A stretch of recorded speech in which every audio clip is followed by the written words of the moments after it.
Bonjour et bienvenue en direct du Mondial de l'Automobile. Nous sommes sur l'Arena du Hall 2.2 pour une rencontre autour du débat du jour. Et cette fois-ci, on va chercher des solutions pour vous, automobilistes, qui en avez peut-être marre un peu des tarifs du carburant un petit peu haut et qui regardaient un petit peu ce qui se passe pour faire des économies. Nous sommes avec Joël Pétsac. Bonjour. Bonjour. Vous êtes le directeur général du Comité français du butane et du propane. Alors avec un nom comme ça, j'ai l'impression qu'on va parler de gaz et notamment d'une énergie dont on parle relativement peu en France. J'ai l'impression, on parle beaucoup de la fiscalité diesel, de la fiscalité essence, et c'est dur pour les automobilistes, hein. Mais derrière, on propose assez peu de solutions, on parle trop peu du bioéthanol, on parle trop peu d'autres énergies, et dedans, il y a aussi le GPL qui peut être une solution potentielle. Alors c'est vrai qu'ici, dans le hall 2.2 du Mondial de l'Auto, on parle des carburants, des énergies alternatives, des carburants alternatifs. Le GPL fait partie de ces carburants alternatifs, à côté du GNV ou du bioéthanol. L'électricité aussi en fait partie. Et donc l'atout principal de ce GPL, en dehors du fait que c'est dans une voiture, c'est un peu moins polluant, il y a beaucoup moins d'émissions de CO2, pas de particules, etc. Pour les automobilistes, c'est un carburant qui est beaucoup moins fiscalisé et donc qui est beaucoup moins cher. C'est le litre en station, c'est à peu près 80 centimes. Bon, alors on va parler très clairement. Imaginons un automobiliste qui roule au sans-plomb ou à l'essence, c'est peut-être c'est peut-être votre cas, monsieur. Quelle économie il peut réaliser sur un plein par mois en passant au gaz? Alors déjà, pour passer au gaz, il faut soit acheter un véhicule. On a sur notre stand ici une Dacia qui est neuve à partir de 8 000 € TTC au GPL. Donc c'est un prix d'accès qui est relativement honorable. Donc rouler au gaz, c'est simple. Il y a des marques de constructeurs qui en font. Vous pouvez aussi, à partir d'un véhicule essence, faire une transformation. Ça coûte entre 1 500 et 3 000 €. Et ça permet d'arriver à la station-service pour acheter du GPL. À l'usage, ça coûte entre 25 et 30 % moins cher que quand vous roulez à l'essence, par exemple. Avec 35 litres sur la Dacia Sandero qui est sur notre stand, vous faites à peu près 450 km. 35 litres de GPL, c'est à peu près 28 €. Pour 28 €, vous achetez 15 litres d'essence. Donc à chacun d'imaginer combien de kilomètres il peut faire avec 15 litres d'essence. Avec du GPL, sur ces 28 €, vous faites 450 km. Alors, il y a aussi, lorsqu'on achète un véhicule de ce type, une exonération potentielle dans certaines régions du certificat d'immatriculation, de la carte grise. Alors, la majorité des régions françaises font en effet une petite aide à l'acquisition, alors que vous achetiez votre véhicule neuf ou d'occasion. Et à chaque fois que vous revendez votre véhicule, votre acheteur bénéficie de cet avantage-là. Les cartes grises sont gratuites dans 2/3 des régions françaises. À 50%, donc à demi-tarif, dans le tiers restant, il n'y a qu'une région, la région centre, qui ne fait rien.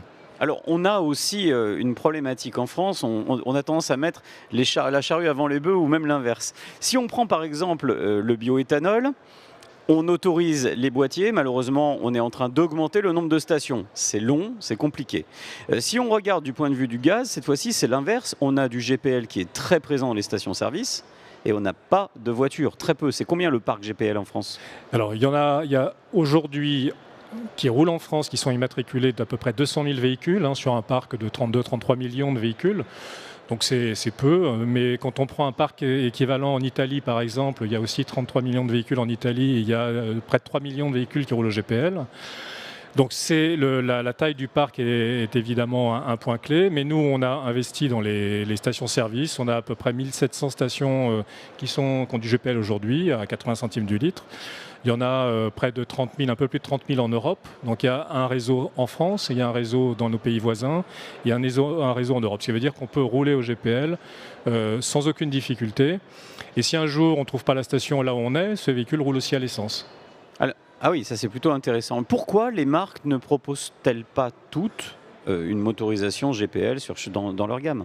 Alors là, il faut peut-être leur demander. Moi, je vois qu'il y a un groupe comme Renault, qui est une marque qui compte en France avec Dacia et puis bien sûr Renault, qui le fait. Je ne suis pas là pour faire leur pub, mais il est vrai qu'aujourd'hui, toute la gamme Dacia a une offre GPL à partir de 8 000 € TTC en véhicule neuf garanti avec 4 roues. Et donc ça, c'est quelque chose qui compte. Je pense qu'après, il faut toujours un premier et les autres doivent arriver, mais Fiat en vend, Opel en a aussi. Elles ne sont pas forcément vendues en France, mais elles sont vendues dans leur pays d'origine. On fait la distinction entre le gaz naturel de ville, le GNV, et puis le GPL. C'est quoi la différence pour l'auto? C'est pas la même chose? Alors, le GNV, c'est gaz naturel véhicule, pas de ville. C'est pas le même gaz, hein, c'est du gaz. Donc rouler au gaz, c'est possible avec du GNV, c'est possible avec du GPL. Le GNV aujourd'hui est plutôt, cible plutôt les véhicules lourds de transport public. Mais nous avons un stand commun donc, qui montre qu'il y a une logique, quand on veut rouler au gaz, d'aller vers le GNV ou le GPL. Moi, je ne représente que la filière du GPL, mais ce ne sont pas les mêmes gaz. C'est ce qu'il faut bien entendre. Alors, on a aussi, on va être très clair, une grosse réticence qui surfe un petit peu sur quelque chose qu'on a l'impression d'avoir entendu. Vous voyez certainement là où je veux en venir. Pas du tout. Le gaz, ça explose. Alors, c'est vrai qu'il y a eu des réticences au départ. J'ai eu la sensation qu'il y a eu un point d'arrêt comme ça dans l'augmentation du GPL. Il y a encore une vingtaine d'années, on nous disait que c'était l'énergie de demain sur les voitures. Et puis d'un seul coup, plouf, plus rien. Tirer le rideau. Qu'est-ce qui s'est passé entre les deux?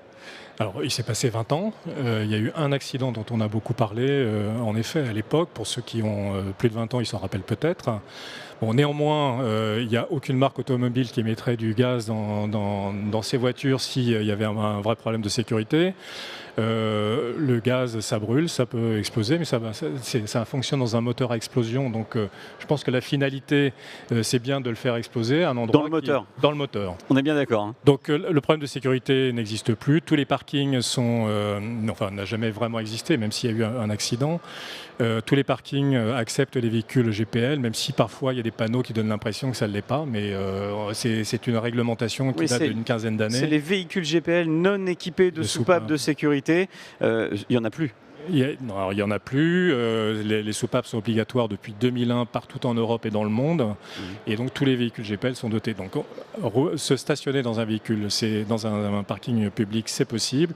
La sécurité, c'est un sujet qui est réglé. Et aujourd'hui, rouler au GPL, c'est sur le plan. Alors la sécurité, je pense qu'il y en a répondu, mais sur le plan de l'environnement, c'est bénéficier d'une vignette Critère 1, par exemple.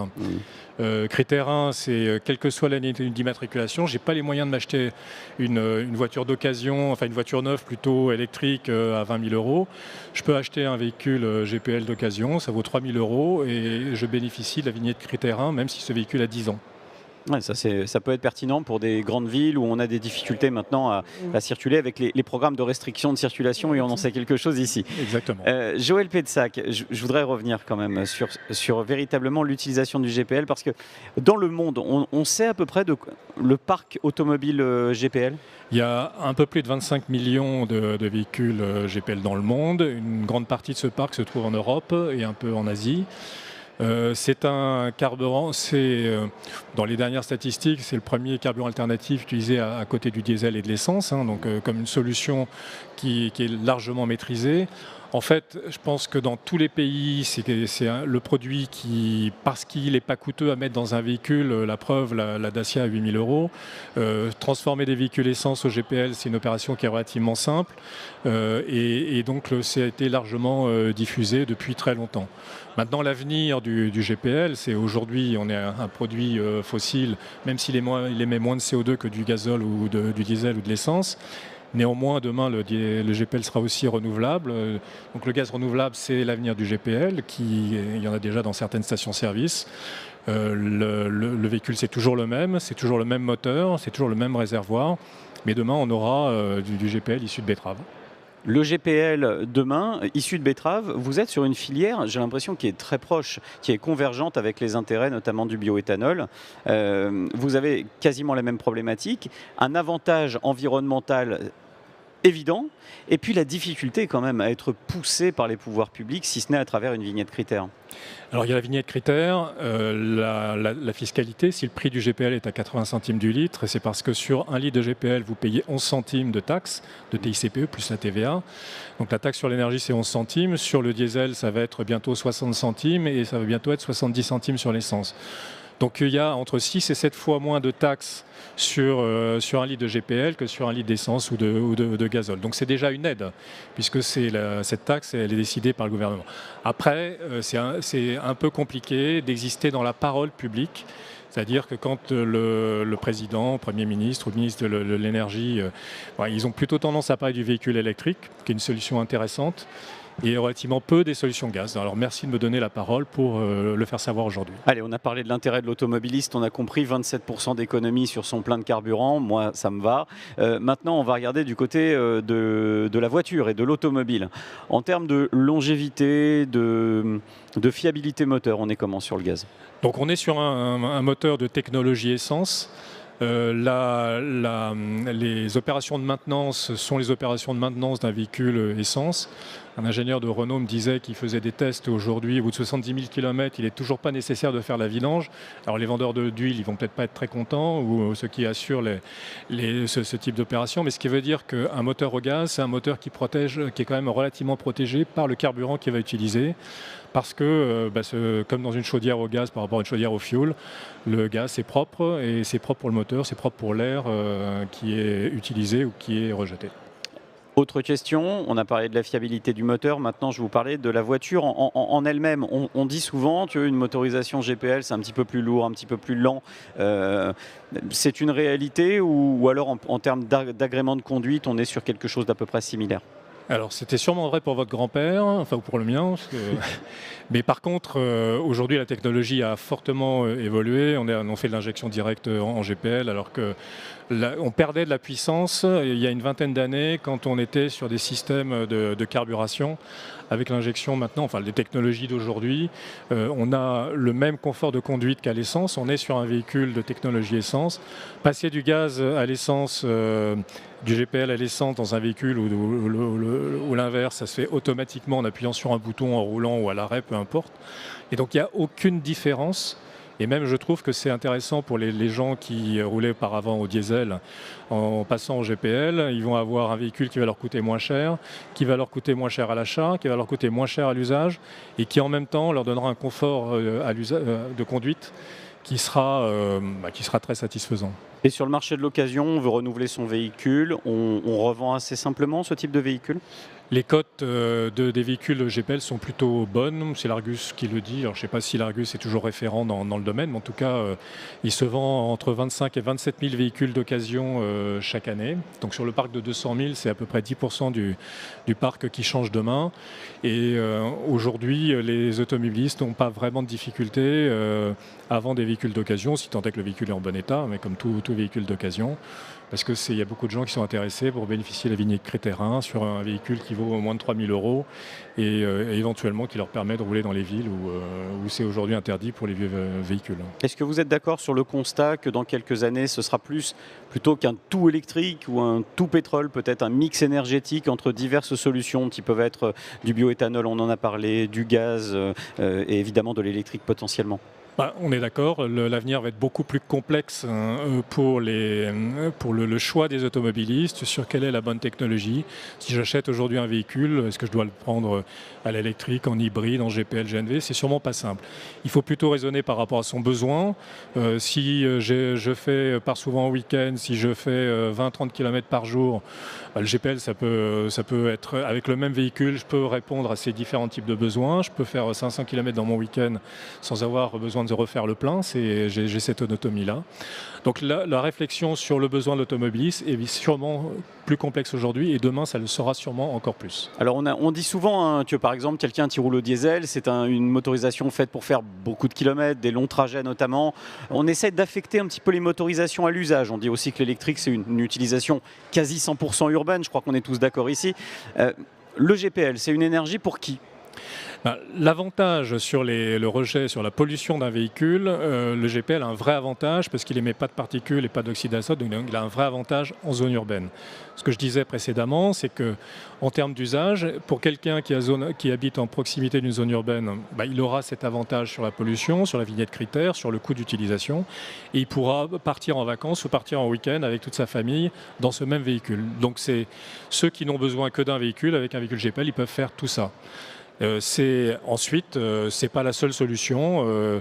Aujourd'hui, il se vend à peu près 100 000 véhicules GPL en Italie chaque année. Il s'en est 100 000 sur 2 millions de ventes. En France, on pourrait vendre 100 000 véhicules GPL, mais c'est-à-dire qu'il y en a encore 1 900 000 qui peut être sur les autres énergies, comme le gazole, comme les hybrides, comme l'électrique. Il a mis les gaz pour vous parler du GPL. C'était Joël Pétsac, directeur général du comité français du butane et du propane. Merci d'avoir été avec nous dans cette émission. 40 millions d'automobilistes, façon mondiale de l'auto. Merci Joël. Merci Pierre.